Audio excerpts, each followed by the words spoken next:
Father George, brothers and fathers, Christ has risen. Thank you very much for the honor of being invited to this very high-level conference.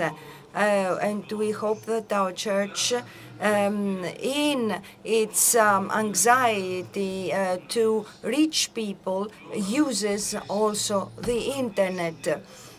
Because of this, or thanks to this, there are rapports being created between those who communicate, between the priest and the user, or the users. The presence of a priest on the internet moves around two axes. One is communication, which has a general direction and concerns all users. All users communicate with the priest, sharing information of a spiritual content usually. We have a website, we're on Facebook, Twitter, and there are news from the parish, viewpoints, lectures, papers, suggestions for books, and also of programs broadcast, as we saw with Pemptusia. So there is a great variety of messages addressed to the internet users that can act as a prelude, if you will, as an antechamber before they become faithful Orthodox Christians. So overall, we have very positive results among users, especially the younger ones. They accept this opening by the Church gratefully. Many of them begin to become more conscious members of the Church, developing a life of Orthodox people. Also, there is a communication between the priest and one single user through emails. We have chosen to use emails. As you know, this is something we can do. And we have the character of answers, questions and answers, or human communication that the user seems to need sometimes, and we think it is very, very good to ask the view of a priest.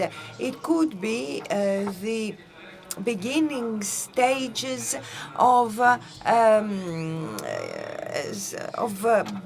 becoming a spiritual child. I could say that these people are flirting with the idea of coming under the spiritual guidance of the priest. But we don't think that this communication should reach the level of a confession, because things there become more complicated. We cannot have a confession on a screen. We do not reject therefore the media, but we use them only as a prelude, as a preparation, as an antechamber for these people. And we know that there are many cases that have been greatly helped by such a communication. Some people may have listened to a homily or may have asked the priest a question via email, and this could possibly become the starting point for a more serious spiritual life. Some people find the courage to share a family problem or a serious personal problem, health problem, etc. And the priest's role there is to stand on his side, help him without trying to substitute his own parish priest, his own confessor, but to help him and refer him where he needs to be. So, very good media are provided they're properly used.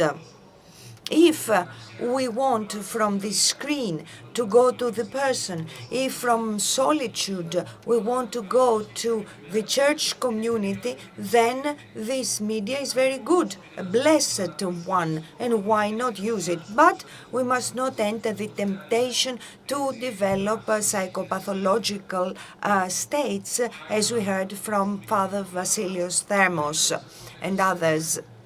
Let me also tell you that we have a Facebook address, Saint Dimitrios Lombardiaris, this is the name, and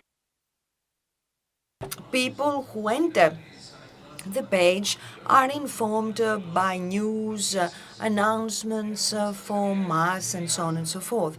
We're also planning, still a lot of work is required, is to start an electronic SOS line, like there are hotlines on the phone, because there are people who can't find the courage yet to come to the door of the church to speak, to talk.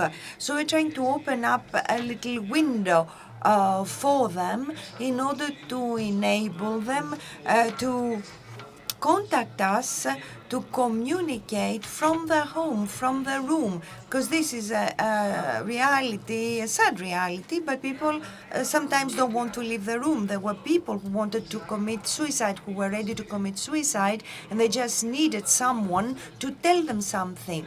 Of course, this really increases our own responsibility. A lot of prayer is necessary.